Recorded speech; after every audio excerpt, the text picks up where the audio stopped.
Hey, thanks for checking out the Route 56 recap. At the end of the month, we usually do a review or a game or a testimony type weekend. And this week, we looked at the book called Do Hard Things. It's a book about these two kids who, one summer, their dad gave them this intense assignment, and they came to realize that expectations of teenagers are a little bit low in our society, and they went out to kind of fight against that. So it's a little bit of their story about how God used them and things that they've done, and then part of it is really inspirational for our kids to think about, what are you capable of doing? What's holding you back from accomplishing things that you really could accomplish now?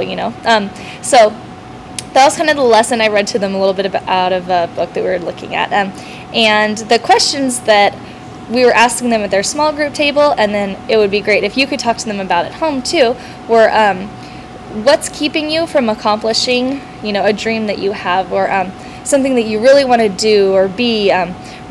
What's keeping you from taking that first step in that direction? And in the book they were saying, usually there's fear, and that's the main thing that keeps us from doing these big things. And then the second question for them would be, what is the first step? So say your kid is interested in writing a book, like maybe they want to be a novelist when they grow up. And so maybe their first step is, to come up with a story idea, or to just start writing every day, to make a goal of I'm going to write, 300 words a day or whatever. So so if you can kind of help your kid process, what are these first steps? How can I do this? And then encourage them a lot to try it and just see what God has for them when they start taking those steps. So thanks for checking us out, and we'll see you next week.